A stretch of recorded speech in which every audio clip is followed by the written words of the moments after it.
Limitation breeds creativity. You've probably heard that phrase or something like it before, and I think that there's some truth to it. But that doesn't mean that certain limitations can't completely stop creation in its tracks. Just imagine that you want to make a monster movie where the monster towers over buildings, crushes houses beneath its feet, and burns cities to the ground. Now imagine that you're living in 1954. So forget CGI, forget computers altogether, forget most of what you know about modern special effects.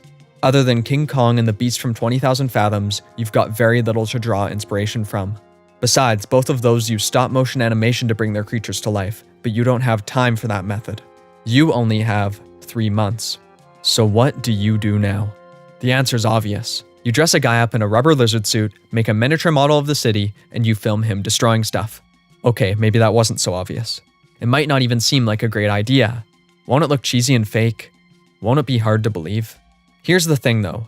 That idea generated one of the longest running and most well-known film franchises ever made. That idea created an icon. That idea is Gojira, and if you don't know him by that name, you definitely know him by his other name, Godzilla. But how did this happen? What about this 1954 film is so special that we're still getting Godzilla movies in 2019? What is it about this big boy that still captivates crowds? Why is Godzilla truly the king of the kaiju? And so far, why hasn't America been able to get him right? 一つ鳴き声の方ですから一般に鳴かないんですよね。それで、動物園や何かにみんな効果の人が言ったんですけど、哺乳類は哺乳類の音、それから鳥の音はゴイサギなんかがいいというんで撮ったんですけど全部ダメで。Sound can make or break a monster. It's hard to overstate its importance. And Godzilla's original roar is perfection. It sounds like buildings crashing together, like cities being laid to waste, like a skyscraper cracking under its own weight. It sounds like Nine Inch Nails' snare drum had a baby with a freight train. It sounds like pure destruction, and yet it also manages to somehow sound alive and emotional. That's probably because it's made with an instrument. Godzilla's roar is really just a double bass with its big body and set of sizable strings that suits the king of monsters well. But how did Godzilla's creator make this sound like this?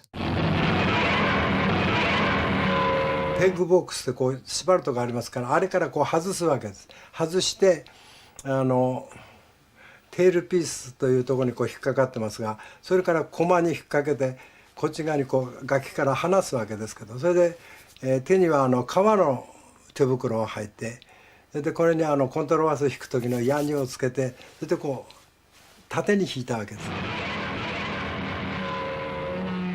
But this isn't the only example of music shaping Godzilla's image. There's also the soundtrack. Before even catching a glimpse of Godzilla, there's that intro music. That decidedly rhythmic but shifting pattern, like a beast marching, simple in its melody but all the harsher for it. Later, the storm of strings, the booming bass drums, and the blistering brass accompany Godzilla's destruction of Japan. His blazing nuclear breaths only burn so bright because this music breathes life into him. The composer himself, Akira Ifukube, stated that Ishiro Honda, the director of the film, viewed the music as the final part of the effects. Each stomp is a drum, each building set aflame is a wave of strings, each screech is a brassy boom. In this way, the music is an extension of the beast. Godzilla is destruction embodied in a physical form, while the soundtrack is destruction expressed in a musical form. It's this marriage of sight and sound that makes Godzilla feel like far more than a man in a rubber suit. Even if the suit limits Godzilla to stiff movements, the sound still makes him feel oddly lifelike. Before making this video, I never thought about where his roar came from because it just sounded like a roar to me. It's just that perfect, and making the unnatural feel natural is a big part of what makes Godzilla so great. It's always going to be clear that Godzilla isn't real, but he still manages to feel alive. And the sound is a huge part of what makes that happen. 戦争に行ってましてね捕虜になって戦争の翌年に帰ってきたんですよ日本に。その時に広島を通った時に原爆の恐ろしさ自分の目で見てだからこれをなんか織り込んでその恐怖が出せたらなということは言っておりましたね。ただバクとした怪獣ではなくって。Like most movie monsters, Godzilla represents more than what's literally shown on screen. Godzilla walks upright in an almost human way, but he's decidedly inhuman, so we can see just enough of ourselves in him to feel intrigued. but those reptilian features keep us at a distance. Godzilla is an atomic bomb, laying waste to cities, ruining villages, ending lives in a flaming fury. But he's also the natural world coming to destroy the industrial world. He's something prehistoric, like a memory, emerging from the past to remind people of what once was and what nuclear warfare could lead to. His original design is loaded with meaning. That scaly body simply serves as the shell for a symbol. A key part of this is political. The American occupation in Japan from 1945 to 1952 meant that technology wasn't the only thing limiting creation. There was a political limit too. Japanese filmmakers couldn't cover certain topics. So something pertaining to a nuclear warhead like this? Yeah, probably not. So Godzilla was something new and direct. This was one of the first times a Japanese film could deal with the aftermath of the atomic bomb. Besides, the bombs dropped on Hiroshima and Nagasaki weren't some distant memory. Those were dropped only 9 years earlier. Then, on the same year of Godzilla's release, many Japanese fishermen were caught in the fallout of a USA hydrogen bomb test. Many of these people fell ill. Aikichi Kubayama, the chief radio operator on one of these boats, died. Japanese people were afraid and outraged. The anti-nuclear movement in Japan was becoming even more serious. For Japan's people, Godzilla's political relevance was obvious. As the years went on and as the future films were made, he may have drifted away from his symbolic position, but the first version of Godzilla wasn't simply a monster or a character. Godzilla was a product of his time. He was clear commentary born from a nuclear blast. The spectacle of it all managed to captivate and entertain, but at his core, he was a physical manifestation of Japan's fears and failures projected onto the screen for all to see. And people weren't simply able to see it. It was hard to even look away. My first reaction was, well, this thing is designed already. What do you want me to do? I mean, I don't think I can change it. Godzilla always looked like a puppet of sorts, but that's not a bad thing. He doesn't need to adhere to realism to be relatable. In fact, something about those bizarre, rigid movements reminds us that humans made him. It's a way of constantly showing, through the monster's material construction, that this creature only exists because of human intervention, because of the human creation of the atomic bomb and other weapons of war. Godzilla may be a beast, but the human within makes Godzilla feel more personal. It imbues Godzilla with an individual identity. There is only one man in that suit, one man acting to bring that beast to life. This remained true for the first 13 Godzilla suits. But what happens when those limitations start to fade away? When there are other feasible ways to make this creature come to life? Well, Hollywood took the first shot at that, and things were... Well, you've probably noticed something already. This ginormous iguana guy doesn't really look like Godzilla at all. In the creator's quest to make this fella bigger, faster, and stronger too, the design became so radically different that it looks more akin to Jurassic Park's T-Rex than the king of monsters. But that might have been a marketing tactic. After all, Jurassic Park was a huge success, so why not make it look a bit like that? But it doesn't move anywhere near as naturally as Jurassic Park's dinosaurs. The CGI just wasn't there yet. This Godzilla doesn't fit into its environment, but it looks like it's desperately trying to. Still, it's not as though this Godzilla was entirely CGI. Animatronics, miniatures, and suitmation were used too, which leads to this clip. A good summation of the entire film. These people are trying, but at the same time, the weight of those baby Godzilla suits is just too much. They tried to change things, and in doing so, they stumbled and fell. However, the context surrounding Godzilla does just as much to neuter him as the design itself. Where the other Godzilla was impervious to typical man-made weaponry, this enchilada gets baked by missiles. Where the original Godzilla film introduced and treated its monster in a serious manner, this one takes a more comical tone. Where the original Godzilla breathed out nuclear power and left cityscapes in a hellish state resembling the destruction incurred by an atomic bomb, this one doesn't do that at all. Even if later Japanese Godzilla films change Godzilla's character, his original portrayal is an enormous part of what gives him such staying power. Compared to the original, this American Godzilla is devoid of meaning. It's a monster in a monster movie, without any symbolic status to inject it with much needed intrigue. But there is another American Godzilla, and one that is much more similar to its Japanese counterpart.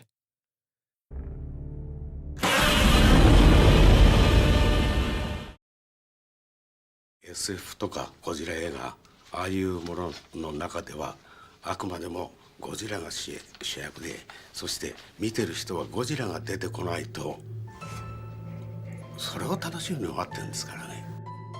The first act of the 2014 Godzilla film is outstanding. Bryan Cranston, as usual, delivers a phenomenal performance. There's an undercurrent of political meaning to whatever's going on. Along with this, there's a fantastic amount of tension as we slowly build towards Godzilla. But then we realize that the film hasn't been building to Godzilla. Instead, there's these Muto. In fact, Godzilla doesn't appear for nearly an hour. And as we watch soldiers run around trying to take care of these other problems, Godzilla fades into the background, emerging only occasionally, and even when he does show up, we hardly see any of the destruction that comes with him. Sure, his roar is awesome and fierce, and he may seem threatening, but he's distant and darkened. Speaking of which, this movie looks dark. When the monsters are fighting, it's often hard to even tell what's going on. I believe this was done to make the monsters feel more mysterious, while also making them look more realistic.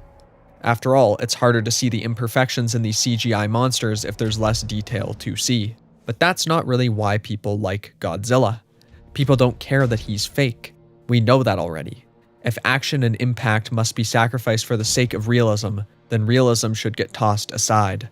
Whether Godzilla serves as symbol or spectacle, if there was one thing Godzilla hasn't been limited by, it's realism. And that's a big part of his appeal. The 2014 film is certainly a step in the right direction, but that step is shaky and unstable. The film may take its titular character seriously, but it isn't even close to being as politically charged as the original. So Godzilla feels quite a lot like Godzilla in terms of sound and design, but that meaning is still missing. Without that, this introduction isn't anywhere near as powerful. その辺のところがなんかちょっとあまりにも昔のそういう映画と比べてちょっと夢がなくなってきてるんじゃないかなっていうのはまあ気がしないでもないんですけどね。 That quote gets right to the heart of why people still want to see Godzilla. Sure, it's important that he destroys cities and has atomic breath and stomps around and fights and kills and roars, but what's more important is that he's both unreal and real. He looks fake, like too much to believe, and yet weapons created by people have the ability to do this. It feels like a hellish nightmare, but it's really a matter of potential and probability. This could happen. This has happened. Yet we push that prospect into the distance. We treat it like it's only a dream, or at least something we've moved past.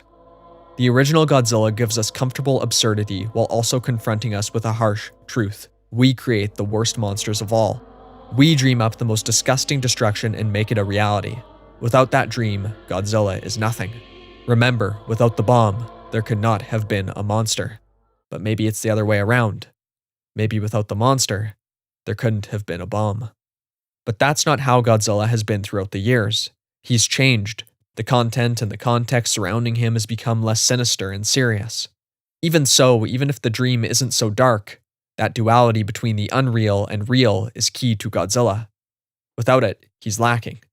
So far, America hasn't been able to get it right. Maybe this year's Godzilla King of Monsters will be the first American film to embrace that duality. Maybe, just maybe, it will bring that special something that made Godzilla an icon.